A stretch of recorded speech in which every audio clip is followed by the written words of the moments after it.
ಶರಣು ಶರಣು ಸಾಯಂಕಾಲದ ಸತ್ಸಂಗಿಗಳಿಗೆ ಇವತ್ತು ಸತ್ಸಂಗ ತುಂಬ ಚೆನ್ನಾಗಿತ್ತು. ಅದ್ಭುತವಾದ ಅನುಭವಗಳು ಮೂಡಿ ಬಂತು.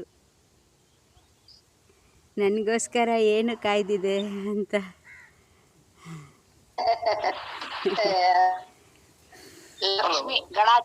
ಲಕ್ಷ್ಮೀ ಗಣಾಚಾರಿ ಅವರು ಬಂದ್ ಮಾಡ್ರಮ್ಮ ಮೈಕ್. ಹಾ, ಶರಣು ಶರಣು. ಇಲ್ಲ, ದೀಪ ಅವ್ರ ಕೇಳ್ರಿ. ದೀಪ ಅವ್ರ ಮೈಸೂರದಿಂದ ಕೇಳ್ರಮ್ಮ. ನಮಸ್ಕಾರ. ಹಾ, ಶರಣು. ನಿಮಗೆ ಸಿದ್ದೇಶ್ವರ ಸ್ವಾಮೀಜಿ ಅವ್ರು ನಿಮಗೆ ಪರಿಚಯ ಆದ್ರಲ್ಲ, ನಂತರ ನಿಮ್ಗೆ ಏನೇನ್ ಅವರಿಂದ ಏನ್ ಪ್ರಭಾವ ಆಯ್ತು, ನಿಮ್ಮಲ್ಲಿ ಏನ್ ಬದಲಾವಣೆ ಆಯ್ತು ಅದನ್ನ ತಾವು ತಿಳಿಸಿ. ವಾಸ್ತವದಲ್ಲಿ ಪೂಜ್ಯ ಸಿದ್ದೇಶ್ವರಪ್ಪಗಳು ಮತ್ತು ನನಗೆ ಧ್ಯಾನ ದೀಕ್ಷೆ ಕೊಟ್ಟಂತಹ ಗುರುಗಳು ಮಲ್ಲಿಕಾರ್ಜುನ ಶಿವಯೋಗಿಗಳ ಶಿಷ್ಯರುಗಳು. ಮಲ್ಲಿಕಾರ್ಜುನಪ್ಪಗಳ ಒಂದು ಆಶ್ರಯದಲ್ಲಿ ಇಬ್ಬರೂ ಬೆಳೆದವರು ಅಂತ ನಾನು ಕೇಳಲ್ಪಟ್ಟಿದ್ದೆ. ನನಗೆ ದೀಕ್ಷೆ ಕೊಟ್ಟಂತಹ ಗುರುಗಳು ಧ್ಯಾನ ಯೋಗಿಗಳು ಮತ್ತು ಅವರು ಸದಾ ಮೌನಿಗಳಾಗಿರ್ತಿದ್ರು. ಆಮೇಲೆ ಸಿದ್ದೇಶ್ವರಪ್ಪಗಳು ಅವ್ರ ಮಾತೇ ಮೌನ ಆಗಿತ್ತು ಮತ್ತು ಅವರ ಇರುವಿಕೆಯೇ ಒಂದು ಧ್ಯಾನ ರೀತಿಯಲ್ಲಿತ್ತು. ಯಾವಾಗ ಸಾಧನೆ ಮಾಡಿ ಮಾಡಿ ದಣಿವಾಗುತ್ತೋ, ಅಂದರೆ ಈಗ ನಾವು ಹೊಲದಲ್ಲಿ ಕೆಲಸ ಮಾಡಿ ಮಾಡಿ ಒಂದು ಸರೋವರದ ದಂಡೆಗೆ ಕೂತ್ಕೆ ಆ ತಂಗಾಳಿ ಹಿತ ಅನಿಸುತ್ತಲ್ಲ, ಹಾಗೆ ನಮ್ಮ ಗುರುಗಳ ಹತ್ರ ಭಾಳ ಪ್ರಾಕ್ಟಿಕಲ್ ಆಗಿರಬೇಕಾಗ್ತಿತ್ತು. ಅಲ್ಲಿ ಓದು ಬರಹ ಹೇಳುವುದು ಕೇಳುವುದು ಬಹಳ ಕಡಿಮೆ ಇತ್ತು.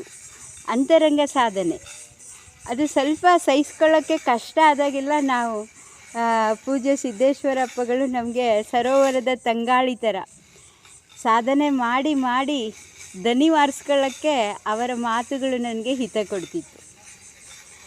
ನನಗೆ ಅನಿಸಿದ್ದು ಏನಂತಂದರೆ, ಸಿದ್ದೇಶ್ವರಪ್ಪಗಳು ಸಹಜವಾಗಿ ಸರಳವಾಗಿ ಬಹಳ ಆಡು ಭಾಷೆಯಲ್ಲಿ ಮಾತಾಡ್ತಾರೆ ಅಂತ ಎಲ್ರಿಗೂ ಅನ್ನಿಸ್ತಿತ್ತು. ಆದರೆ ನನಗೆ ಅದರ ಆಳ ಅರ್ಥ ಆಗ್ತಿತ್ತು.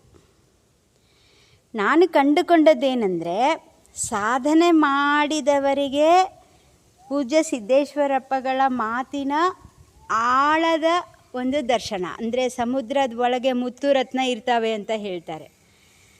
ಆಮೇಲೆ ದಂಡೆಗೆ ಒಂದಿಷ್ಟು ಸಿಂಪಿ ಶಂಖ ಅಂಥದ್ದೆಲ್ಲ ಬಿದ್ದಿರತ್ತೆ ಅಂತ. ಹಾಗೆ ನಾವು ಸಾಧನೆ ಮಾಡದೇನೆ ಪೂಜ್ಯ ಸಿದ್ದೇಶ್ವರಪ್ಪಗಳ ಪ್ರವಚನ ಕೇಳಿದರೆ ಅದು ಹೀಚು ಪೀಚು ಶಂಖ ಸಿಂಪೆ ತಗೊಂಡಂಗೆ. ನಿಜವಾಗಿಯೂ ಧ್ಯಾನ ಮೌನದ ಆಳದಲ್ಲಿ ಸಾಧನೆ ಮಾಡಿ ಅಕಸ್ಮಾತ್ ಏನಾದರೂ ನಾವು ಸಿದ್ದೇಶ್ವರಪ್ಪಗಳ ಪ್ರವಚನ ಕೇಳಿದರೆ ಅದು ಮುತ್ತು ರತ್ನಗಳು ಸಿಕ್ಕ ಹಾಗೆ. ಇದು ನನಗೆ ಅನುಭವಕ್ಕೆ ಬರ್ತಿತ್ತು. ಇವರು ಹೀಗೆ ಹೇಳ್ತಾರಲ್ಲ, ಲೌಕಿಕರ ಥರ ಹೇಳ್ತಾರೆ, ಆದರೆ ಅದರ ಅಂತರ್ಗತವಾಗಿ ತುಂಬ ಅರ್ಥ ಇರ್ತತೆ, ಅದರ ಭಾವ ಎಷ್ಟು ಜನರಿಗೆ ಎಟಕ್ತತೆ ಅಂತ ನನಗೆ ಸ್ವಲ್ಪ ಹಾಗೆ ಅನ್ನಿಸ್ತಿತ್ತು. ಮತ್ತು ನಾನು ಅನುಭವಿಸ್ತೀನಲ್ಲ, ಆ ಭಾವವನ್ನು ನಾನು ಭಾವಿಸಬಲ್ಲೆ, ನನಗಿದರ ಅನುಭವವಾಗುತ್ತದೆ ಅಂತ ಸ್ವಲ್ಪ ನನಗೆ ಹೆಮ್ಮೆ ಅನ್ನಿಸ್ತಿತ್ತು. ಅಕಸ್ಮಾತ್ ನನಗೆ ಧ್ಯಾನ ಮೌನ ಗುರುಗಳು ಸಿಕ್ಕಿರಲಿಲ್ಲ, ನಾನು ಅಂತರಂಗ ಸಾಧನೆ ಮಾಡಿರಲಿಲ್ಲ ಅಂತಂದರೆ ಪೂಜ್ಯ ಅಪ್ಪಗಳ ಆಡು ಮಾತಿನ ಹಿಂದಿನ ಭಾವವನ್ನು ಗ್ರಹಿಸೋಕ್ಕೆ ಅಸಮರ್ಥಳಾಗಿರುತ್ತಿದ್ದೆ ಅಂತ ನನಗೆ ಹಾಗೆ ಅನಿಸಿದ್ದು. ಮತ್ತು ಇನ್ನೊಂದು, ನಮ್ಮ ಗುರುಗಳು ಧ್ಯಾನ ಮೌನ ಹಾಗೆ ಪರಿಸರ ಕೊಟ್ಟಿದ್ದರು.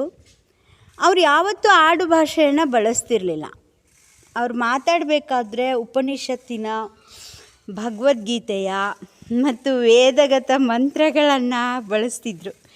ನಮ್ಮ ಆಡು ಭಾಷೆಯಲ್ಲಿರೋ ಮಾತುಗಳನ್ನೇ ಹೇಳ್ತಿರ್ಲಿಲ್ಲ. ಯಾಕೆ ಅಂದರೆ ಅದು ನಮಗೆ ಸಲುಗೆ ಆಗುತ್ತೆ. ಸಲುಗೆ ಎಲ್ಲಿರುತ್ತೋ ಅಲ್ಲಿ ಒಂಥರ ತೀರಾ ಪರಿಚಿತವಾದ ಪದಗಳಿದ್ದಾಗ ನಮಗೆ ಅದ್ರ ಬಗ್ಗೆ ಗೌರವ ಕಡಿಮೆ ಆಗುತ್ತೆ ಅಂತ ಆ ಥರ ಅವರಲ್ಲಿ ಒಂದು ಹಿಡಿತ ಇಟ್ಕೊಂಡಿದ್ರು ಅವರು. ಅಂದರೆ ನಾವು ಸ್ವಲ್ಪ ಕಷ್ಟಪಡಬೇಕು. ಆ ಶಬ್ದನೇ ಕಷ್ಟ ಅಂದಾಗ ನಾವು ಸ್ವಲ್ಪ ಅರ್ಥ ಮಾಡ್ಕೊಳ್ಳೋಕ್ಕೆ ಪ್ರಯತ್ನ ಮಾಡಬೇಕು, ಅಥವಾ ಸುಮ್ಮನೆ ಮನನ ಮಾಡಬೇಕು, ಅಥವಾ ಅಲ್ಲಿ ತಿಳ್ಕೊಳ್ಳೋದೇನೂ ಇರೋಂಗಿಲ್ಲ, ಸುಮ್ಮನೆ ಕೇಳಿಸ್ಕೊಳ್ಬೇಕು. ಅದು ಒಳಗೆ ಸರ್ಜರಿ ಥರ ಕೆಲಸ ಮಾಡ್ತಿರತ್ತೆ. ಆ ಒಂದು ಪದದ ಮೇಲೆ ಧ್ಯಾನ ಮಾಡಬೇಕು ಅಂತ ಹೇಳ್ತಿದ್ರು ನಮ್ಮ ಗುರುಗಳು. ನಾನು ಸ್ವಲ್ಪ ಚಿಂತನಶೀಲಳು, ನನಗೆ ಧ್ಯಾನ ಪ್ರವೃತ್ತಿ ಕಡಿಮೆ. ಅದಕ್ಕೆ ನನಗೆ ಸ್ವಲ್ಪ ಆವಾಗವಾಗ ತಪ್ಪಿಸ್ಕೊಂಡು ಸಿದ್ದೇಶ್ವರ ಅಪ್ಪಗಳ ಹತ್ರ ಹೋಗಿ ಕೂತ್ಕೊಳ್ಳುವೆ. ನಾನು ಎಲ್ಲರೂ ಸ್ವಲ್ಪ ಹೆಚ್ಚು ಹೊತ್ತು ಕೂತ್ಕೋತಿರ್ಲಿಲ್ಲ, ದೂರ ಇರ್ತಿದ್ರು ಅಥವಾ ಸ್ವಲ್ಪ ಮಾತಾಡಿ ದೂರ ಹೋಗಿಬಿಡ್ತಿದ್ರು. ಆದರೆ ನಾನು ಅವರು ಹೋಗು ಅನ್ನೋವರೆಗೂ ನಾನು ಅಲ್ಲೇ ಕೂತ್ಕೊಂಡಿರುವೆ ಮತ್ತು ಮಾತಿಗೆಳಿಸುವೆ, ಪ್ರತಿಯೊಂದು ಪದದ ಅರ್ಥ ತಿಳ್ಕೊಳ್ಳೋದು, ಆಮೇಲೆ ಅವರಿಂದ ಕೇಳಿಸ್ಕೊಳ್ಳೋದು. ಹಾಗೆ ನನಗೆ ತುಂಬ ಅವಕಾಶ ಸಿಕ್ಕಿತು. ಅದ್ಭುತ ಅಂದರೆ ಹಾಗೆ ಎಲ್ಲ ಅವಕಾಶ ಸಿಕ್ತು. ನಾನು ಸುಮಾರು 96 ಅಥವಾ 97ರಲ್ಲಿ ಅವರನ್ನು ಭೇಟಿಯಾಗಿರ್ಬೋದು. 96 ಇರಬೇಕು, 96ರಲ್ಲಿ ಭೇಟಿಯಾದೆ. ಅದಾದಮೇಲೆ ನಾನು ಮೊದಲು ಪ್ರವಚನ ಕೇಳಿದ್ದು ಅಂತಂದರೆ ಈಶಾವಾಸ್ಯ ಉಪನಿಷತ್ತು. ಅದು ಹುಬ್ಬಳ್ಳಿನಲ್ಲಿತ್ತು. ನಾನು ಅಮ್ಮನ ಕರ್ಕೊಂಡು ಬೆಂಗೇರಿ ನಿಸರ್ಗ ಉಪಚಾರ ಕೇಂದ್ರದಲ್ಲಿ ಹೋಗಿದ್ದೆ. ಅಮ್ಮ ಮುಟ್ಟಿಸ್ಕೊತಿರ್ಲಿಲ್ಲ ಯಾರ ಹತ್ರ, ಅವಳು ಲಿಂಗನಿಷ್ಠಳು. ಲಿಂಗ ಕಟ್ಕೊಂಡವ್ರೆ ನನಗೆ ಅಡುಗೆ ಮಾಡಿಕೊಡ್ಬೇಕು, ಅವ್ರ ಹತ್ರನೇ ನಾನು ಚಿಕಿತ್ಸೆ ತಗೋಬೇಕು. ಆ ಥರ ವೈದ್ಯರಾದರೂ ಕೂಡ ಅವರು ಲಿಂಗಧಾರಿಗಳಾಗಿರಬೇಕು. ಅಂಥವ್ರ ಹತ್ರ ನಾನು ಚಿಕಿತ್ಸೆ ತಗೋಬೇಕು, ಅಂಥವ್ರಿಂದಲೇ ಮುಟ್ಟಿಸ್ಕೋಬೇಕು, ಅಂಥವ್ರಿಂದಲೇ ನಾನು ಊಟ ಮಾಡಬೇಕು. ಹಂಗೆಲ್ಲ ಆಸ್ಪತ್ರೆಯಲ್ಲಿ ಎಲ್ಲಿ ಸಿಕ್ಕತ್ತೆ? ಹೀಗೆ ಅವಳು ಹಠ ಮಾಡಿದ್ದಕ್ಕೆ ಮತ್ತು ಅವಳ ಆಚರಣೆ ಪದ್ಧತಿ ಇದ್ದದಕ್ಕೆ ನಾನು ಹೋಗಿದ್ದೆ. ಅಲ್ಲಿ ಹೋಗಿಬಿಟ್ಟು ನಾನು ನಮ್ಮ ಅಮ್ಮನಿಗೋಸ್ಕರ ಅಡುಗೆ ಮಾಡ್ತೀನಿ, ಅದೇನು ಚಿಕಿತ್ಸೆ ಕೊಡಬೇಕೋ ಹೇಳಿ, ನಾನು ಅಮ್ಮನಿಗೆ ಎಲ್ಲ ಎನಿಮ ಕೊಡೋದು, ಮಣ್ಪಟ್ಟಿ ಹಾಕೋದು ಎಲ್ಲ ನಾನು ಮಾಡ್ತೀನಿ ಅಂತ ಮಧ್ಯಸ್ಥಿಯಾಗಿ, ಪಾಪ ನಾವೆಲ್ಲ ವೈದ್ಯ ಕುಟುಂಬದವ್ರು ಇರೋದರಿಂದ ಅವರು ನನಗೆ ಅವಕಾಶ ಮಾಡಿಕೊಟ್ಟಿದ್ರು. ನಾನು ಹಾಗೆ ಮಾಡ್ಕೊಂಡಿರೋಕ್ಕೆ ಅಂತ ಬೆಂಗೇರಿಗೆ ಹೋಗಿದ್ದು, ಅಮ್ಮನ ಜೊತೆಗಿರೋಕ್ಕೆ ಅಂತ. ಆಮೇಲೆ ಬೆಳಗ್ಗೆ ಒಂದು 2-3 ಗಂಟೆನಲ್ಲಿ ಎಲ್ಲ ಮುಗೀತಿತ್ತು. ಆಮೇಲೆ ಸಾಯಂಕಾಲ ನಾನು ಪ್ರವಚನಕ್ಕೆ ಹೋಗ್ತಿದ್ದೆ. ಹೋಗ್ಬಿಟ್ಟು ಈಶಾವಾಸ್ಯ ಉಪನಿಷತ್ತು ಪ್ರವಚನ ಕೇಳುವೆ. ಮುಂದೆ ಸರಿಯಾಗಿ ಸಿದ್ದೇಶ್ವರ ಅಪ್ಪಗಳ ಮುಂದೆ ಕೂತ್ಕೊಳ್ಳುವೆ. ಆಮೇಲೆ ಆ ಪುಟದಲ್ಲಿ ನೋಟ್ಬುಕ್ನಲ್ಲಿ ಅವ್ರು ಹೇಳೋ ಪ್ರತಿ ಪದನೂ ಬರೀತಿದ್ದೆ. ಅವರು ಅಷ್ಟು ನಿಧಾನ ಹೇಳ್ತಿದ್ರಲ್ಲ, ಒಂದು ಪದ ಕೂಡ ಮಿಸ್ ಆಗ್ತಿರ್ಲಿಲ್ಲ. ಬಹುಶಃ ಹುಡುಕಾಡಿದರೆ ಅದು ಸಿಕ್ಕತ್ತೆ ನನ್ನ ಹತ್ರ. ಅದು ಬರ್ಕೊಂಡಿದ್ದೀನಿ ನಾನು, ಇಡೀ ತಿಂಗಳ ಪ್ರವಚನ ಬರ್ಕೊಂಡಿದ್ದೀನಿ. ಅಲ್ಲಿ ಬಂದು ಸಂಜೆ ಬೆಳಗ್ಗೆ ನಾವು ಯೋಗ ಅಭ್ಯಾಸ ಆದಮೇಲೆ ಸ್ವಲ್ಪ ಸತ್ಸಂಗ ಮಾಡ್ತಿದ್ವಿ. ಅಲ್ಲಿ ಬೆಂಗೇರಿನಲ್ಲೆಲ್ಲ ಪೇಷಂಟ್ಗಳು ಅನ್ನೋಂಗಿಲ್ಲ, ಅವ್ರಿಗೆ ಆರೋಗ್ಯ ಸಾಧಕರು ಅಂತ, ಅವರೆಲ್ಲ ಕೂತ್ಕೊಂಡು ಸತ್ಸಂಗ ಮಾಡ್ತಿದ್ವಿ.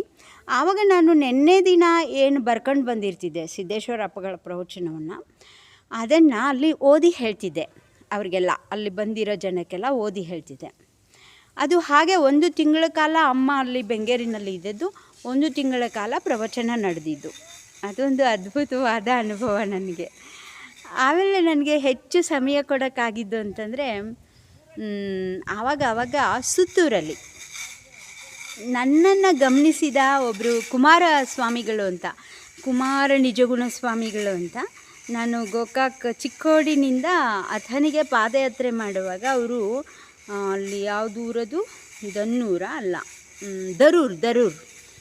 ದರೂರ್ ಅಂತ, ಅಲ್ಲಿ ನಿಜಗುಣ ಶಿವಯೋಗಿಗಳ ಒಂದು ಕಾರ್ಯಾಗಾರ ಇತ್ತು. ಅದರಲ್ಲಿ ಕುಮಾರ ನಿಜಗುಣರು ಭಾಗಿಯಾಗಿದ್ದರು. ಆಗ ನಾನು ದಾರಿನಲ್ಲಿ ಪಾದಯಾತ್ರೆ ಮಾಡುವಾಗ ಬರೀತಿದ್ದೆ, ಹಾಡುಗಳನ್ನು ಬರೆಯೋಕ್ಕೆ ಪ್ರಯತ್ನ ಮಾಡ್ತಿದ್ದೆ.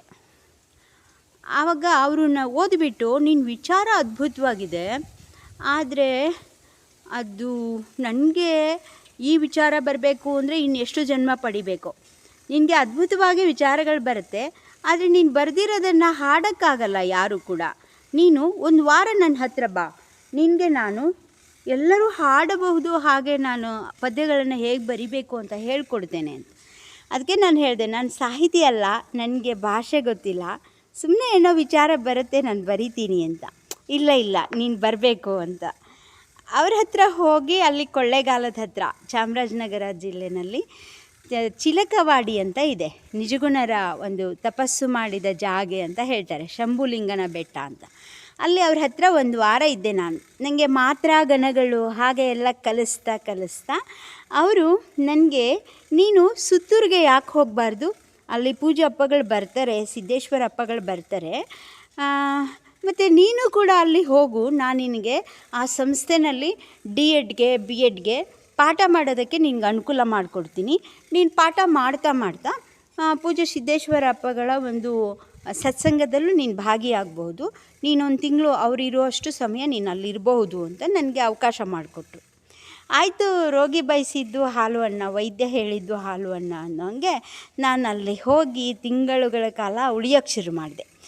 ಪ್ರತಿ ವರ್ಷವೂ ಹೋಗ್ತಿದ್ದೆ, ಅವ್ರು ಎಷ್ಟು ಸುತ್ತೂರಲ್ಲಿ ಬರ್ತಿದ್ರೆ ಆವಾಗೆಲ್ಲ ಹೋಗ್ತಿದ್ದೆ. ನಾನು D.Ed ಮಕ್ಕಳಿಗೆ B.Ed ಮಕ್ಕಳಿಗೆ ಪಾಠ ಮಾಡುವೆ. ಬೆಳಗ್ಗೆಯಿಂದ ಬೆಳಗ್ಗೆ 1 ಗಂಟೆ, ಮಧ್ಯಾಹ್ನ 1 ಗಂಟೆ ಪಾಠ ಮಾಡುವೆ. ಆಮೇಲೆ ಪೂಜ್ಯ ಅಪ್ಪಗಳ ಒಂದು ಸಮ್ಮೇಳನ, ಅವರ ಪ್ರವಚನದಲ್ಲಿ ಭಾಗಿಯಾಗುವೆ. ನಾನು ಒಂದು ಗಮನಿಸಿದ್ದೇನೆಂದರೆ, ಸಿದ್ದೇಶ್ವರಪ್ಪಗಳು ಇಲ್ಲಿ ಉತ್ತರ ಕರ್ನಾಟಕದಲ್ಲಿ ಪ್ರವಚನ ಮಾಡುವಾಗ ಹೆಚ್ಚು ಭಗವದ್ಗೀತೆ, ಉಪನಿಷತ್ತು ಪದಗಳನ್ನು ಬಳಸ್ತಿದ್ರು. ಅದೇ ದಕ್ಷಿಣ ಕರ್ನಾಟಕ ಅಂದರೆ ಆಲ್ಮೋಸ್ಟ್ ಮೈಸೂರು ಆ ಕಡೆ ಭಾಗ ಎಲ್ಲ ಪ್ರವಚನ ಮಾಡುವಾಗ ಧಾರಾಳವಾಗಿ ವಚನ ಚಿಂತನೆಯನ್ನು ಮಾಡ್ತಿದ್ರು. ಹೆಚ್ಚು ವಚನ ಚಿಂತನೆ ಮಾಡಿದ್ದು ಅವರು ಸುತ್ತೂರು ಅಥವಾ ಮೈಸೂರು ಭಾಗದಲ್ಲಿ. ಈ ಕಡೆಗೆಲ್ಲ ಮಾಡಿದ್ದು ಉಪನಿಷತ್ತುಗಳು ಮತ್ತು ಭಗವದ್ಗೀತೆ ಆ ಥರ. ಅಂದರೆ ನಮ್ಮ ಗುರುಗಳು ಹೇಗೆ ನಮಗೆ ಪರಿಚಿತವಲ್ಲದ ಭಾಷೆಯಲ್ಲಿ ಪ್ರವಚನ ಮಾಡೋದು ರೂಢಿಸ್ಕೊಂಡಿದ್ರು, ಅದು ಇವರು ಕೂಡ ಹಾಗೆ ಮಾಡ್ತಿದ್ರು. ಮತ್ತು ನನಗೆ ಒಂದು ಸೂಚನೆ ಕೊಟ್ಟಿದ್ದರು ಅವರು, ಇದ್ದ ಊರಲ್ಲಿ ಸನ್ಯಾಸಿ ಇದ್ದರೆ ಬೆಲೆ ಇರಲ್ಲ, ಬೇರೆ ಊರಲ್ಲಿ ಬೆಲೆ ಇರುತ್ತೆ ಹಾಗೆ ಅಂತ. ಆಮೇಲೆ ನಮಗೆ ಗೊತ್ತಿರೋ ಪದಗಳನ್ನು ಬಳಸಿದರೆ ಜನಗಳಿಗೆ ಅದು ಅದರಲ್ಲಿ ಒಂದು ರೀತಿ ಕುತೂಹಲ ಇರಲ್ಲ. ಆ ಒಂದು ಭಾಷೆ, ಉತ್ತರದ ಸಂಸ್ಕೃತ ಭಾಷೆಯನ್ನು ನಾವು ಅಳವಡಿಸ್ಕೊಳ್ಬೇಕು. ನಮ್ಮ ಭಾಷೆ ಗೊತ್ತಿಲ್ಲದ ವಚನಗಳನ್ನು ನಾವು ನಮ್ಮ ಮೈಸೂರು ಕಡೆಯವರಿಗೆ ಹೇಳಬೇಕು, ಆ ಥರ ಅದು ಅವರು ಹಾಗೆ ಬಳಸ್ತಿದ್ರಪ್ಪ. ಆದರೆ ನನಗೊಂದು ಪಟ್ಟು, ನಮ್ಮ ಭಾಷೆನಲ್ಲೇ ನಾವು ತಿಳ್ಕೊಬೇಕು, ನಮ್ಮೂರು, ನಮ್ಮ ಜನ, ನಮ್ಮನೆ. ನಾನು ಸನ್ಯಾಸಿಯೇ ಆದರೂ ಕೂಡ ಒಳಗೆ ನನಗೆ ಅದಿರೋದು, ನನ್ನ ಆಡು ಭಾಷೆನಲ್ಲೇ ಹೇಳಬೇಕು. ಈಗ ನೋಡಿ, ನಾನು ನೀವು ಪ್ರಶ್ನೆ ಕೇಳಿದರೆ ಉತ್ತರ ಹೇಳ್ತೇನೆ. ನನಗೆ ಯಾವುದಾದ್ರೂ ವಚನ ಕೊಟ್ಟು ನೀವು ವಚನ ಬಿಡಿಸಿ ಅಂದರೆ ನನಗೆ ಸ್ವಲ್ಪ ಅಹಂಕಾರ ಎಷ್ಟು ಅಹಂಕಾರಿ ಇದ್ದೀನಿ ಅಂತ ನೀವು ತಿಳ್ಕೊಬೋದು. ನನ್ನ ಅಹಂಕಾರ ಬಿಟ್ಟು ನಂಗೆ ಇರೋಕ್ಕಾಗಿಲ್ಲ ಆ್ಯಕ್ಚುಲಿ. ಅವರೆಲ್ಲ ಹಾಗೆ ಮಾಡೋದು. ನಮ್ಮ ಗುರುಗಳು ಸಂಗಮನಾಥರು ಮತ್ತು ಗುರುಬಂಧುಗಳಾಗಿರೋ ಸಿದ್ದೇಶ್ವರಪ್ಪಗಳು, ಇವರೆಲ್ಲ ಅಹಂಕಾರ ಬಿಟ್ಟು ಸಾಧನೆ ಮಾಡಿದವರು. ಆದರೆ ನನಗೆ ಅಹಂಕಾರ ಬಿಟ್ಟು ಸಾಧನೆ ಮಾಡೋಕ್ಕಾಗಿಲ್ಲ. ಇದು ಅಹಂಕಾರವೇ. ನಾನೀಗ ನಿಮಗೆ ಹೇಳ್ಬೋದು, ನೀವು ಸಹಜವಾಗಿ ಸತ್ಸಂಗ ಮಾಡ್ತಿರ್ತೀರಿ, ನೀವು ನಿಮಗೆ ತಿಳಿದಿರೋ ಹಾಡು ಹೇಳ್ತೀರಿ, ಅವ್ರಿಗಿರೋ ತಿಳಿದಿರೋ ಹಾಡು ಹೇಳ್ತಾರೆ. ನಾನು ಸಹಜವಾಗಿ ಹೇಳ್ಬೋದಲ್ವಾ, ಆದರೆ ನನಗೆ ಅದು ಅಡ್ಡಿ ಬರುತ್ತೆ, ಅಹಂಕಾರ ಅಡ್ಡಿ ಬರುತ್ತೆ. ನೋಡಿ, ಸ್ವಲ್ಪ ಅಹಂಕಾರಕ್ಕೆ ಆಹಾರ ಕೊಟ್ಟರೆ ನನಗೆ ಮುಂದೆ ಅನುಭವ ಬರೋದು. ಆದರೆ ಅಹಂಕಾರ ಇದ್ದರೆ ಅನುಭವ ಹೆಂಗೆ ಬರುತ್ತೆ ಅಂತ ನೀವು ಕೇಳ್ಬೋದು. ಆದರೆ ನಂಗೆ ಗೊತ್ತಿಲ್ಲ. ನನಗೆ ರಾಜಿ ಆಗೋಕ್ಕಾಗಲ್ಲ. ನನಗೆ ಫಸ್ಟ್ ಮನೆ, ಫಸ್ಟ್ ಊರು, ಫಸ್ಟ್ ನಮ್ಮ ಧರ್ಮ, ನಮ್ಮ ಜಾತಿ, ಆಮೇಲೆ ನಮ್ಮ ಕನ್ನಡ ಭಾಷೆ, ಆಮೇಲೆ ನಮ್ಮ ಕನ್ನಡ ಭಾಷೆಯಲ್ಲಿ ಹೇಳಿರೋ ಶರಣರ ವಚನಗಳು, ಆಮೇಲೆ ಅದನ್ನು ಅರ್ಥ ಮಾಡ್ಕೊಳ್ಳೋಕ್ಕೆ ಶರಣರ ವಚನಗಳೇನಾದರೂ ಸಂಸ್ಕೃತ ಪದಗಳಿದ್ದರೆ ನಾನು ಸಂಸ್ಕೃತಕ್ಕೆ ಹೋಗ್ತೀನಿ. ಶರಣರ ವಚನಗಳಲ್ಲಿ ಏನಾದರೂ ಉಪನಿಷತ್ತಿನ ವೇದದ ಏನಾದರೂ ಆಗಮಗಳ ಶ್ಲೋಕಗಳು ಬಂದಿದ್ದರೆ ಅದನ್ನು ಅರ್ಥ ಮಾಡ್ಕೊಳ್ಳೋಕ್ಕೆ ನಾನು ಅಷ್ಟರ ಮಟ್ಟಿಗೆ ನಾನು ಉಪಯೋಗ ಮಾಡ್ಕೊಳ್ತೀನಿ. ಅಷ್ಟು ಬಿಟ್ಟರೆ ನಮ್ಮದನ್ನು ಬಿಟ್ಟು ಆಗಮ ಓದು, ನಮ್ಮದನ್ನು ಬಿಟ್ಟು ಉಪನಿಷತ್ತು ಓದು, ನನಗೆ ಅದು ಸಾಧ್ಯ ಆಗಲಿಲ್ಲ. ನೀನು ಕನ್ನಡ ಬಿಟ್ಟು ಹಾಕು, ನೀನು ಸಂಸ್ಕೃತ ಓದು, ನಂಗೆ ಸಾಧ್ಯ ಆಗಲಿಲ್ಲ. ನಾನೊಂದು ಮಾತು ಹೇಳಿದೆ ನಮ್ಮ ಗುರುಗಳಿಗೆ, ನೀವು ಸಂಸ್ಕೃತ ಓದು ಅಂತೀರಿ, ನನಗೆ ಸಾಧ್ಯ ಆಗಲ್ಲ. ಆದರೆ ನನಗೆ ಗೌರವ ಇಲ್ಲಂತಲ್ಲ, ಸಂಸ್ಕೃತದ ಬಗ್ಗೆ ಗೌರವ ಇಲ್ಲಂತಲ್ಲ. ಆದರೆ ಅದು ಯಾವ ಭಾವದಲ್ಲಿ ಬಂದಿದೆಯೋ ಆ ಸಾಹಿತ್ಯ, ಏನಕ್ಕೋಸ್ಕರ ರಚನೆ ಮಾಡಿದಾರೋ, ನನಗೆ ಅದನ್ನೆಲ್ಲ ಅಪ್ಕೊಂಡು ಆಮೇಲೆ ಅದನ್ನೆಲ್ಲ ಶುಚಿ ಮಾಡಿ ಅದರ ರಸಗ್ರಾಹಿ ಮಾಡ್ಕೊಳ್ಳೋಷ್ಟು ನನಗೆ ವ್ಯವಧಾನ ಇಲ್ಲ. ದಯಮಾಡಿ ಎಷ್ಟೆಲ್ಲ ಓದಿದ ಮೇಲೆ ಅದೇನು ಅರ್ಥ ಮಾಡ್ಕೋಬೇಕೋ ಅದಷ್ಟೇ ನನಗೆ ಹೇಳಿಬಿಡಿ ಅಂತ. ಪಾಪ ನನ್ನ ಗುರುಗಳು ನನಗೆ ಕರುಣೆಯಿಂದ ಹೇಳಿದ್ದು ಒಂದು ಶ್ಲೋಕ ಹೇಳ್ಕೊಟ್ಟಿದ್ದು, ನೀನು ಎಷ್ಟೆಲ್ಲ ಓದಿದ ಮೇಲೆ ತಿಳ್ಕೋಬೇಕಾಗಿರೋದು ಇಷ್ಟೇ ಇರುತ್ತೆ ಅಂತ. ಆತ್ಮಾತ್ವಂ ಗಿರಿಜಾಮತೆ ಸಹಚರ ಪ್ರಾಣ ಶರೀರಂ ಗ್ರಹಂ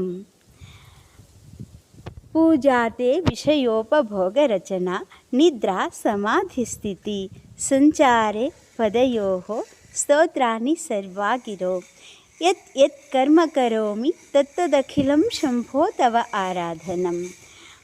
ಇಷ್ಟು ನಿರ್ಣಯ, ಇಷ್ಟನ್ನು ನೀನು ಅವಲೋಕನ ಮಾಡಿದರೆ ಇಡೀ ಸಂಸ್ಕೃತ ಸಾಹಿತ್ಯದ ಎಲ್ಲ ರಸವನ್ನು ನೀನು ಗ್ರಹಿಸಿದ ಹಾಗೆ ಅಂತ. ಹಾಗೆ ನಾನು ಅಷ್ಟು ತೃಪ್ತಿಯಾಗಿದ್ದು. ಆಮೇಲೆ ನಾನು ಹೇಗೆ ಸಾಧನೆ ಮಾಡಿದ್ದು ಅಂತಂದರೆ, ಆ್ಯಕ್ಚುಲಿ ನಾನು ಒಂದು ಪುಸ್ತಕನೂ ಓದಿಲ್ಲ. ಸನ್ಯಾಸ ತಗೊಂಡಿದ್ದೆ ನಾನು, ಪುಸ್ತಕ ಸನ್ಯಾಸ. ಅಂದರೆ ನಾನು ಪುಸ್ತಕ ಓದುವುದಿಲ್ಲ. ಅಲ್ಲಿವರೆಗೂ 20-21 ವರ್ಷದವರೆಗೂ ನಾನು ಅಪ್ಪಿತಪ್ಪಿ ಏನಾದರೂ ಓದಿದರೆ ಅದೇ ಕೊನೆ. ಏನು ಶಾಸ್ತ್ರ ಓದಿರ್ಬೋದು ಅಥವಾ ಪುಸ್ತಕ ಓದಿರ್ಬೋದು, ಅದೇ ಕೊನೆ. ಆಮೇಲೆ ನಾನು ಪುಸ್ತಕ ಓದೋದಿಲ್ಲ ಅಂದ್ಕೊಂಡೆ, ಅದೇ ಸನ್ಯಾಸ, ಗ್ರಂಥ ಸನ್ಯಾಸವನ್ನೇ ತಗೊಂಡಿದ್ದು. ಆದರೆ ಓದಿಲ್ಲೇನೋ, ಓದಿದ್ದೀನಿ ಗುರುಮುಖೇನ. ಗುರುಗಳ ಮುಂದೆ ಕೂತು ಏನು ಓದಿದ್ದೀನೋ ಅಷ್ಟೇ. ಗುರುಗಳ ಮುಂದೆ ಇಲ್ಲದಾಗ ನಾನು ಯಾವ ಪುಸ್ತಕನೂ ತೆಗೆದು ಓದಿಲ್ಲ. ಅದು ಹೇಗೆ ಏನಂತಂದರೆ, ಅದು ಹೇಗೆ ಓದಿದೆ ನೋಡಿ. ನಾನು ಧ್ಯಾನ ಮಾಡುವೆ. ಧ್ಯಾನದಲ್ಲಿ ನನಗೆ ಧ್ಯಾನ ಹತ್ತಕ್ಕೆ ತುಂಬ ಸಮಯ ಬೇಕಾಗೋದು ಪ್ರಾರಂಭದಲ್ಲಿ. ಈಗ ಆ ಪ್ರಶ್ನೆ ಇಲ್ಲ ನನಗೆ. ಆದರೆ ನಾನು 20-21 ವರ್ಷಕ್ಕೆಲ್ಲ ಜಸ್ಟ್ ಹಾಸ್ಟೆಲ್ನಿಂದ ಬಂದಿದ್ದೆ. ನಾನು ನೇರವಾಗಿ ಗುರುಗಳ ಹತ್ರ ಬಂದಿದ್ದೆ. ಆವಾಗ ನನಗೆ ಹತ್ತೋದು 1 ಗಂಟೆ ಧ್ಯಾನ ಹತ್ತೋದು. ಬೆಳಗ್ಗೆ 4ರಿಂದ 5 ಕರೆಕ್ಟಾಗಿ ಧ್ಯಾನ ಹತ್ತೋದು. ಆಮೇಲೆ ಮತ್ತೆ 9ರಿಂದ ನೀನು ಧ್ಯಾನಕ್ಕೆ ಕೂತ್ಕೋ, ಮಧ್ಯಾಹ್ನ 1 ಗಂಟೆಗೂ ಧ್ಯಾನಕ್ಕೆ ಕೂತ್ಕೋ. ನನಗೆ ಧ್ಯಾನ ಹತ್ತಿರಲಿಲ್ಲ. ನಾನು ಆವಾಗ ಏನು ಮಾಡುವೆ, ಕೂತ್ಕೊಂಡು ಚಿಂತನೆ ಮಾಡುವೆ. ಒಂದು ವಿಷಯ ತಗೊಂಡು ಅದ್ರ ಬಗ್ಗೆ ಮನನ ಮಾಡುವೆ, ಚಿಂತನೆ ಮಾಡಿ ಏನು ಮಾಡುವೆ, ಬರೆದ್ಬಿಟ್ಟು ಅದನ್ನು ಗುರುಗಳಿಗೆ ಒಯ್ದು ಕೊಡುವೆ. ಆಮೇಲೆ ಗುರುಗಳು ನನಗೆ ಮಾರ್ಕ್ಸ್ ಹಾಕೋದು, ನೀನು ಬರ್ದಿರೋಕ್ಕೆ ಇಷ್ಟು ಮಾರ್ಕ್ಸು ಅಂತ. ಪ್ರತಿದಿನ ಅದೊಂದು ಹ್ಯಾಬಿಟ್ ಆಗಿರೋದು ನನಗೆ. ಆಮೇಲೆ ತೀರಾ ಬರೆಯೋದು ಅಂದಾಗ ಸ್ವಲ್ಪ ಗುರುಗಳು ಸಿಟ್ಟು ಮಾಡ್ತಿದ್ರು. ನೀನು ಬರೀ ಇದೇ ಮಾಡ್ತಾ ಕೂತ್ಕೋತೀಯ, ಧ್ಯಾನ ಮಾಡಿದರೆ ಒಂದಿಷ್ಟು ಪುಣ್ಯನಾರು ಬಂದಿರೋದು ಅಂತ. ಆವಾಗೆಲ್ಲ ನಾನು ಹೊರಗೆ ಹೋದಾಗ ಗುರುಗಳ ವ್ಯಾಪ್ತಿಯಿಂದ ಹೊರಗೆ ಹೋದ ತಕ್ಷಣ ನನಗೆ ಸಿಕ್ಕೋದೇ ಸಿದ್ದೇಶ್ವರಪ್ಪಗಳು. ಬೇರೆ ಯಾರು ನನ್ನ ಕಣ್ಣಿಗೆ ಕಾಣಿಸ್ತಿರ್ಲಿಲ್ಲ. ಆವಾಗ ನನ್ನ ಬರವಣಿಗೆಯನ್ನು ಸಿದ್ದೇಶ್ವರಪ್ಪಗಳ ಮುಂದೆ ಇಡುವೆ. ನಾನೇನು ಪುಸ್ತಕ ಇಲ್ಲಿಯವರೆಗೂ ಬಿಡುಗಡೆ ಮಾಡಿದ್ದೀನಿ, ಸುಮಾರು ಒಂದು 20 ಪುಸ್ತಕನಾರು ನಾನು ಪ್ರಕಟ ಮಾಡಿದ್ದೀನಿ. ಬರೆದಿರೋದು ಅದರ 1000 ಪಾಲು ಬರೆದಿಟ್ಟಿದ್ದೀನಿ. ಆದರೆ ನಂಗೆ ಪ್ರಕಟ ಮಾಡೋಕ್ಕಾಗಿಲ್ಲ. ಆದರೆ ನಾನು ಏನೇನು ಪ್ರಕಟ ಮಾಡಿದ್ದೀನಿ ಅದರ ಒಂದು 20 ಪುಸ್ತಕನಲ್ಲಿ ಒಂದು 15 ಪುಸ್ತಕನಾರು ಸಿದ್ದೇಶ್ವರಪ್ಪಗಳ ಗಮನಕ್ಕೆ ತಂದು, ಅವರು ಶಬ್ದಶಃ ಒಂದು ಶಬ್ದ ಕೂಡ ಬಿಡ್ದಂಗೆ ಕೂಲಂಕುಷವಾಗಿ ಓದಿ ತಿದ್ದುಪಡಿ ಮಾಡಿ ಕೊಟ್ಟ ಮೇಲೆ ಇದು ಹೀಗೆ ಅಂತ ಹೇಳಿ, ಪರವಾಗಿಲ್ಲ ಇದನ್ನು ನೀನು ಮುದ್ರಣ ಮಾಡ್ಬೋದು ಅಂದಾಗಲೇ ನಾನು ಮುದ್ರಣ ಹಾಕಿದ್ದು. ಎಲ್ಲಿಯವರೆಗೂ ಅಂದರೆ, ನಾನು ಮೊದಲೆಲ್ಲ ಆಧ್ಯಾತ್ಮಿಕವಾಗಿ ಬರೆದಿದ್ದೇನೆ. ಆರೋಗ್ಯ, ನೀತಿ, ಧರ್ಮ, ಯೋಗ, ವಿಜ್ಞಾನ, ಈ ಶೀರ್ಷಿಕೆ ಕೆಳಗೆ ಆಧ್ಯಾತ್ಮವನ್ನೇ ಬುನಾದಿಯಾಗಿಟ್ಕೊಂಡು ನಾನು ಬರೆದಿರೋದು. ಅವನ್ನೆಲ್ಲ ಸಿದ್ದೇಶ್ವರಪ್ಪಗಳ ಅವಗಾಹನೆ ಇಲ್ಲದೆ, ಅಂದರೆ ನಮ್ಮ ಸಂಗಮನಾಥ ಸ್ವಾಮಿಗಳು ಯಾವಾಗ ಅವರು ಸಹನೆ ಮೀರಿ, ನಿಂದು ಅತಿ ಆಯಿತು, ಬರೆಯೋದು ಅತಿ ಆಯಿತು, ಇದು ಬೇಡ, ನೀನು ಸಾಹಿತಿ ಆಗಬಾರ್ದು, ನೀನು ಧ್ಯಾನಿ ಆಗಬೇಕು, ಮೌನಿ ಆಗಬೇಕು, ಯೋಗಿ ಆಗಬೇಕು, ನೀನು ಬಹಿರ್ಮುಖಿ ಆಗಬಾರ್ದು, ನೀನು ಸಾಹಿತ್ಯ ಅಂತಂದರೆ ನೀನು ಬಹಿರ್ಮುಖಿ ಆಗ್ತೀಯ ಅಂತ ನನಗೆ ಅವರು ದೂಡ್ತಿದ್ರು. ಆವಾಗ ನಾನು ಸ್ವಲ್ಪ ಹಾರಿ ಎಲ್ಲಿ ಹೋಗ್ತಿದ್ದೆ ಅಂದರೆ, ಸಿದ್ದೇಶ್ವರಪ್ಪಗಳ ಹತ್ರ ಹೋಗಿ ಆ ಕಡೆಯಿಂದ ಮನ್ನಣೆ ತಕ್ಕೊಂಡು ಬಂದು, ಆಮೇಲೆ ಪುಸ್ತಕನ ಮುದ್ರಣ ಮಾಡಿದ ಮೇಲೆ ಮತ್ತೆ ನಮ್ಮ ಗುರುಗಳ ಹತ್ರ ಹೋದಾಗ ಅವರು ಸ್ವೀಕಾರ ಮಾಡ್ತಿದ್ರು, ಇಲ್ಲ ಅಂತಲ್ಲ. ಆ ಕ್ಷಣಕ್ಕೆ ಅವರು ನನ್ನಿಂದ ನಿರೀಕ್ಷೆ ಮಾಡೋದು ಧ್ಯಾನವನ್ನು, ಮೌನವನ್ನು. ನಾನು ಮಾತುಗಾರಳಾಗಬೇಕು, ನಾನು ಬರಹಗಾರಳಾಗಬೇಕು ಅಂತ ಅವರು ಅಪೇಕ್ಷೆ ಪಡ್ತಿರಲಿಲ್ಲ. ಅದರಿಂದ ನನ್ನ ವೃತ್ತಿ ಹೊರಗೆ ಬರುತ್ತೆ, ನಾನು ಬಹಿರ್ಮುಖ ಆಗ್ತೀನಿ ಅನ್ನೋ ಒಂದು ಭಯ ಇರ್ತಿತ್ತು ಅವ್ರಿಗೆ. ಆವಾಗೆಲ್ಲ ಇಲ್ಲ, ಬರೆದ್ರೆ ಬಹಿರ್ಮುಖ ಆಗೋದಿಲ್ಲ, ಮಾತಾಡಿದ್ರೆ ಅದು ಸೂತಕ ಅಲ್ಲ ಅನ್ನೋವಂತಹ ಶರಣ ಸಂಸ್ಕೃತಿಯ ಒಂದು ಈಗ ಅಮ್ಮ ಬೈದರೆ ಅಪ್ಪನ ಹತ್ರ, ಅಪ್ಪ ಬೈದರೆ ಅಮ್ಮನ ಹತ್ರ ಅನ್ನೋ ಥರ ಒಂದೇ ಗುರುವಿನ ಬಂಧುಗಳಾಗಿರುವಂತಹ ಸಿದ್ದೇಶ್ವರಪ್ಪಗಳು ಮತ್ತು ಸಂಗಮನಾಥರ ಇಬ್ಬರ ನಡುವೆ ನಾನು ಓಡಾಡಿಕೊಂಡು ಬೆಳೆದಿರೋದ್ರಿಂದ ಅಪ್ಪನ ಥರ ಸಂಗಮನಾಥ ಇದ್ದರೆ, ಸಿದ್ದೇಶ್ವರಪ್ಪಗಳು ನನಗೆ ಅಮ್ಮನ ಥರ. ಅಮ್ಮ ಹೇಗೆ ಕರುಣೆ ಮಾಡ್ತಾಳೆ, ಸ್ವಲ್ಪ ಉದಾರವಾಗಿ ಧಾರಾಳವಾಗಿ ನಮ್ಮ ತಪ್ಪು ತಡೆಗಳಿಗೆ ಅವಕಾಶ ಮಾಡಿಕೊಡ್ತಾಳೆ. ಆ ಒಂದು ಅಮ್ಮನ ಒಂದು ಆರೈಕೆ ನನಗೆ ಪೂಜ್ಯ ಸಿದ್ದೇಶ್ವರಪ್ಪಗಳ ಕಡೆ ಸಿಕ್ಕಿದೆ ಅಂತ ಹೇಳ್ಬೋದು. ಇದಕ್ಕೆ ಮತ್ತೆ ಮೀರಿ ಸಮಯ ಬಾಹ್ಯವಾಗಿ ಹೇಳೋದಕ್ಕಿಂತ ಇಷ್ಟಕ್ಕೆ ನಾನು ಇವತ್ತು ವಿರಾಮ ಕೊಡ್ತೇನೆ. ಮತ್ತು ಯಾವಾಗ ಅವಕಾಶ ಸಿಕ್ಕತ್ತೆ ಆವಾಗೆಲ್ಲ ನಾನು ಮಾತಾಡೋದಕ್ಕೆ ಇಷ್ಟಪಡ್ತೇನೆ ಅಂತ ಹೇಳ್ತಾ ಎಲ್ಲರಿಗೂ ಶರಣು ಶರಣು ಶರಣು.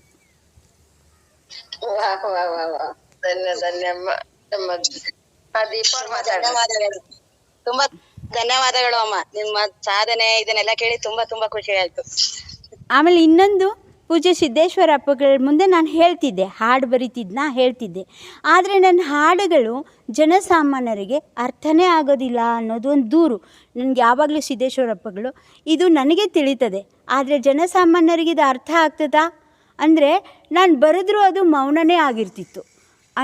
ನಾನು 1000 ಮಾತಾಡಿದರೂ ಅದು ಮೌನವೇ, ನಾನು 1000 ಬರೆದ್ರೂ ಕೂಡ ಅದು ಧ್ಯಾನವೇ. ನನ್ನ ಬರಹ, ನನ್ನ ಮಾತೆಲ್ಲವೂ ಅಂತರ್ಮುಖಿ ಆದವರಿಗೆ ಮಾತ್ರ ತಿಳಿಯುತ್ತದೆ ಅನ್ನೋ ಒಂದು ನಿರ್ಣಯ ಕೂಡ ನನಗೆ ಪೂಜ್ಯ ಸಿದ್ದೇಶ್ವರಪ್ಪಗಳು ಕೊಟ್ಟಿದ್ದು.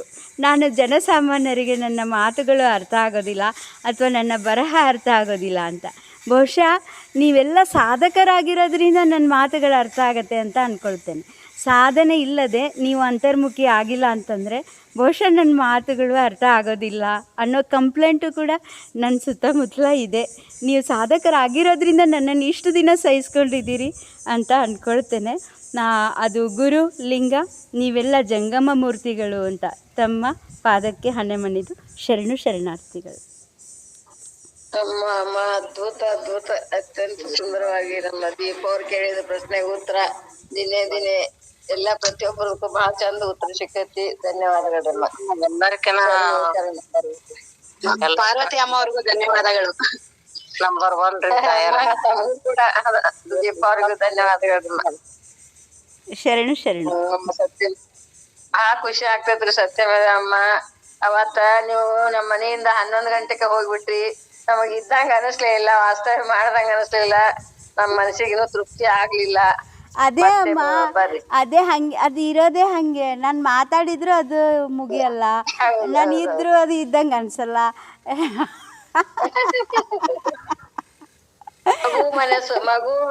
ಮಗುವಿನ ಮನಸ್ಸು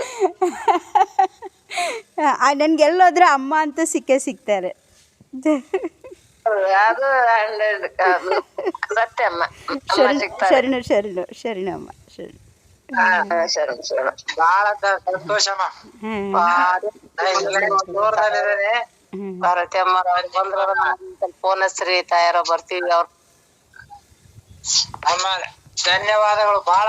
ನೀವು ಹೇಳಿದ್ರಲ್ಲ ನಿಮ್ದ ಅಹಂಕಾರ ಅದೆಲ್ಲ ಸಮಾಧಾನ ಆಯ್ತು ನನಗೆ. ಗೊತ್ತಾಯ್ತು ನಮ್ಗ ನೀರ್ದ ಅದಕ್ಕ ಡುಮ್ ಡುಮ್ ಡಮ್ ಡಮ್ ಬರಾಕತ್ತಿತ್ತು. ಇಲ್ಲ ಸಮಾಧಾನ ಆಯ್ತು. ನಮ್ಗೆ ಸತ್ಯ ಮೇಧಯಮ್ಮ ಅವ್ರದ್ದು ಅದು ಬಹಳ ಖುಷಿ ಆಯ್ತು. ಸಿದ್ದೇಶ್ವರ ಇದು ಕೋರ್ಲೇಟ್ ನಮ್ ದೀಪಾ ಅಕ್ಕ ಅವ್ರಿಗೆ, ಶಾಂತಾ ಅಕ್ಕ ಅವ್ರಿಗೆ, ದೀಪಾ ಅಕ್ಕ ಅವ್ರಿಗೆ ಕೋಟಿ ಪಾದಗಳು. ನಮ್ ಪಾರ್ವತಿ ಅಂಬ್ಲಿ ಅಮ್ಮ ಅವ್ರು ಬೊಂಬೆ ಆಡ್ಸೋರು, ಅವ್ರು ಸತ್ಯ ಮೇಧಯಮ್ಮ ಮೇನ್ ಫೌಂಡೇಶನ್ ಮಹೇಶ್ ಸರ್. ಇಲ್ಲ, ಅದು ಗುರುವಿನ ಸಂಕಲ್ಪ ಇದೆ. ಗುರುವಿನ ಸಂಕಲ್ಪ ಇದ್ರೆ ಇಲ್ಲ ಅಂದ್ರೆ ಯಾವ್ದು ಸಂಭವಿಸಲ್ಲ. ಬಹುಶಃ ನನಗೂ ಅಹಂಕಾರ ಇಲ್ಲ.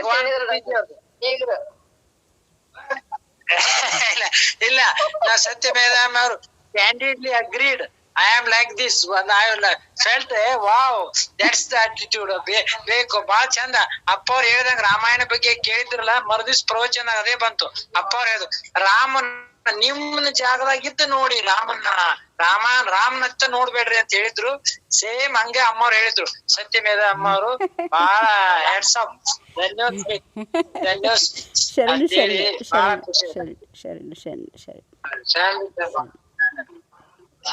ಶರಣರಿ ಅಮ್ಮ. ಅದ್ಭುತ, ಎಷ್ಟು ಪ್ರೀತಿ ಆಗ್ತತಿ. ತಾಯಂದ್ರ ಬಳಗನು ನಂಬರ್ 1 ಜನ ಕಮ್ಮಿ ಇದ್ರು ಆದ್ರ ಇದು ಮುಂಜಾನೆಕ್ಕಿಂತಾನು ಮೇಲೆ ಹೊಂಟಿದೆ. ಅದ್ಭುತ ಅದ್ಭುತ. ಧನ್ಯವಾದ. ವಾ ವಾ ವಾ, ತಾಯಂದ್ರ ಮಹಾರಾಜಕ್ಕೆ ಜೈ ಅನ್ರಿ ಇದು. ತಾಯಂದ್ರ ಮಹಾರಾಜಕ್ಕೆ ಜೈ.